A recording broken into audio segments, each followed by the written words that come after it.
may be wondering, why the heck would this Vermonter want to move to the same state where Dalton and Saco are from? Well, it turns out West Virginia is a lot like Vermont. You've got beautiful mountains. For the most part, the people are super friendly, and the taxes are much cheaper in West Virginia than in New England. You see, I'm friends with another large creator, not Dalton and Saco, but another large creator in West Virginia, and I've gotten to be friends with them, and that is another reason why we want to move there. Why? Well, I live completely off-grid. My friend lives completely off-grid, and the taxes are really high in this area, so we are in the process of selling our beautiful homestead in Vermont and moving to West Virginia. I'll hand it to Dalton for being able to make awesome content and to get people talking. You get the engagement, like he said, we're all co-workers, but in all seriousness, to see him there and he was upset, he's had quite a rough life. In all seriousness, if it's true with his mom having cancer, my dad passed away from colon cancer a few years ago, and when he was 18 years old, he was diagnosed with leukemia, survived that. Later in his 70s, sadly, had passed away. So if Dalton's out there trying to make funds to help pay for his mom's cancer treatment, more power to him, because at the end of the day, it's really your family that you need to support. And speaking of support, YouTube is going to screw over small creators starting in February 2027, and I have not monetized on this channel. I have about 850 hours. I need to get to 4,000 hours by February 2027. So if you want to help me out, watch the video, comment on it. That would greatly help me out. Anyways, going back to why we want to move to West Virginia. Well, I have a whole series on this. I've explained my rationale behind it, and I'd appreciate it if you guys watch that series, comment on it, and maybe you can help this homesteader out. The thing about the internet is people don't know what's going on in Dalton and Saco's life, so they will try to dig up the past. They will fill in the blanks with whatever they think can come to mind and then go online and then talk about it. But the truth is, they're regular, everyday people, and they go through crap just like us. So, is it a marketing ploy? Who knows? But all I can say is I've been to West Virginia several times, and we absolutely love it there. The people there are really down to earth, really kind, and it does remind us a lot of Vermont. So if you're curious what property looks like in West Virginia, follow this video, because I'm about to take you on a property tour of 3 different properties that we looked at while we were down there, so you guys can get a sense of what you get for property down there. And it all depends what you're looking to do. We're looking to homestead. We want to farm more than we are here, so that's our intention. The market in West Virginia is pretty hot. Properties are selling very quickly down there. So if you're looking to move there, just be sure that you have everything all ready to go. Because once you find land or property, call about it right away and go see it as soon as possible, because properties are getting under contract within a week or less. This is the first property we looked at, and it has approximately 28 acres with it, which is a decent amount of land. It basically sits on a very busy road. The house sits back a bit, which was nice. They had a newly renovated bathroom. I'm not a fan of toilets in a corner like that. That's just, I thought that was a little weird. And I couldn't tell if this was lead paint or not. They also had a small horse barn in the backyard, which was cool. I love the old doors in this house. It's awesome. But this house definitely needs some work. Now, the owners did put some work into it, but it definitely would need quite a healthy renovation budget to get this back to its original charm.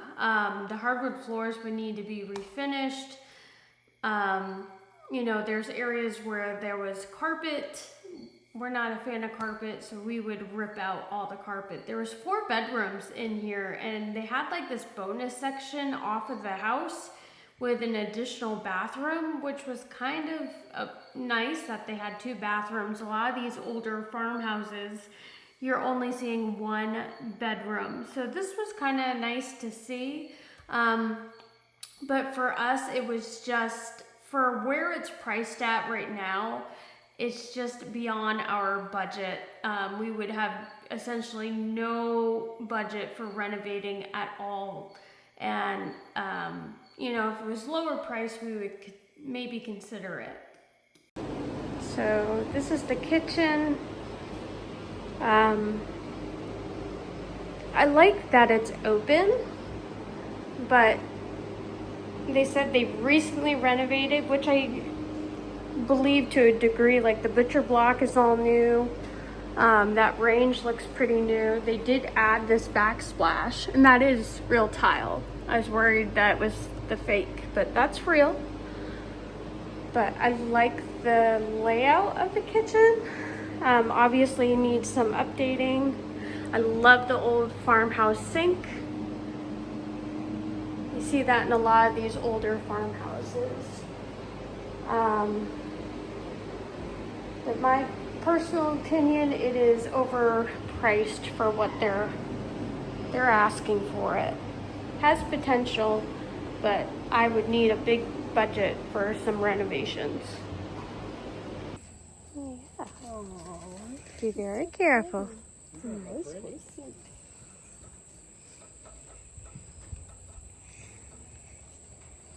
It's a big horse too.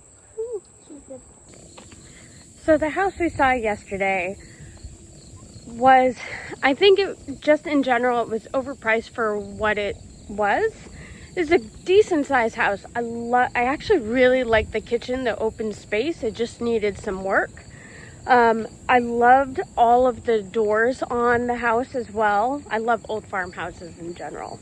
And towards the end of the visit, the owner actually came out. He was so sweet. And he even offered, he's like, hey, if you want to take some ATVs, cruise around the property, you're more than welcome to. His dogs came up to us, super friendly. And that's where it makes it so hard, because you know, it's nothing against the owner at all. Could we live in that house? Absolutely. But right now that house was actually priced over where my husband and I have budgeted for. And, you know, we have to definitely work within our means. This is another piece of property we took a look at. It looks like it had some excavating done previously, and my friend Jen and I actually looked at this property back in the early spring of this year, and it was not this overgrown. It was pretty dry when we looked at it initially, but my husband came with me on this trip, so he figured he wanted to come and explore it. It is a beautiful area. It's pretty secluded, but you can see, yeah, it was very wet, which can pose a problem if you're trying to build on a property and there is some significantly wet areas. You definitely consider drainage to be a problem. It's between 2 valleys and not positioned in the right way. Oh yeah, this is kind of cleared out a little bit.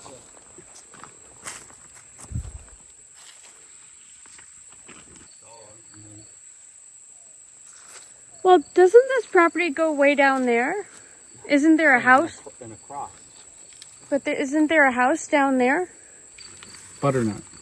Are they edible? If you dry them out and husk them, then you should see a nut inside.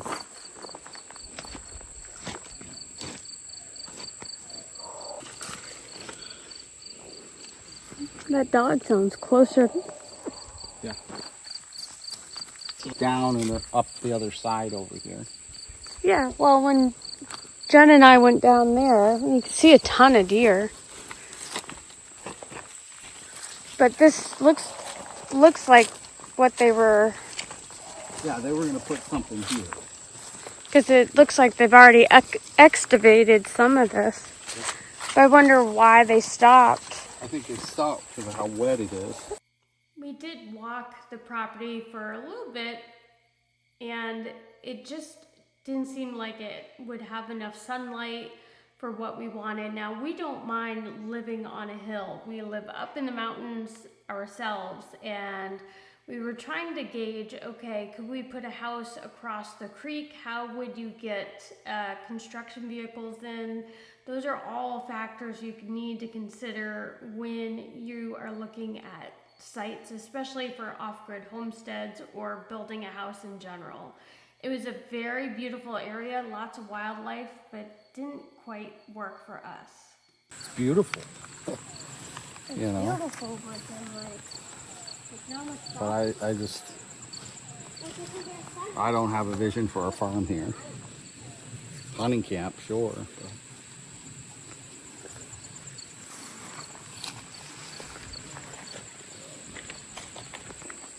But so you have two, we're in a valley here, and north and south are in the exact wrong directions to get much light throughout the day in this piece.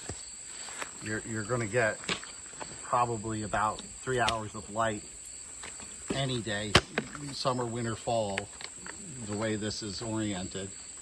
And that's about all you're going to get of full sunlight down in here. Probably from 11 o'clock till 1 or 2. And is that why people should go to like the solar sites to see, for each piece of land? Yeah, just to see. Google Earth too, to just see how the land is oriented north south, to see the terrain. And what's the best direction for solar? You want a southern piece, southern facing, so that you can maximize your solar in the wintertime. And not just summer. Not just summer. Yeah. I mean, It's pretty. oh, it's very pretty. But now we didn't hear the hound dog last time we came here, so. Could be a new addition. This is another property that we're looking at. I actually like the deck on here. Now this I think was possibly a foreclosure / flip, because you can see where they've replaced boards. Haven't gone in the house, but it looks like they've updated the drywall. They're working on the flooring. Has a basement, possibly. And here comes the rain. So they've replaced some boards here. There is a neighbor right there.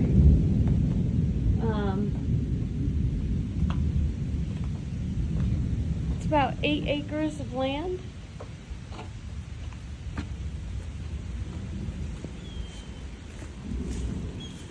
Raining now.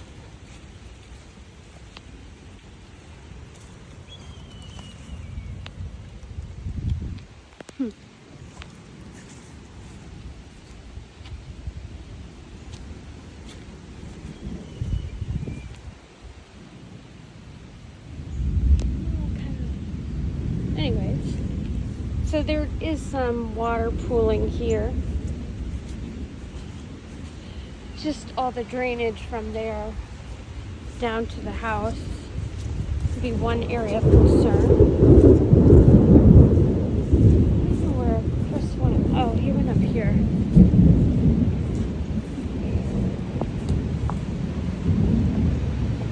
I actually like this deck. It's kind of cool that it's got a double. This house was $145,000 and it was under contract less than 24 hours. It had 8 acres. We would have put an offer in. We loved it, but that's just showing how quickly real estate moves in West Virginia. Thanks for joining us. We're still on our search for finding our next homestead. If you haven't, please like, subscribe, and leave a comment. And thanks for joining us.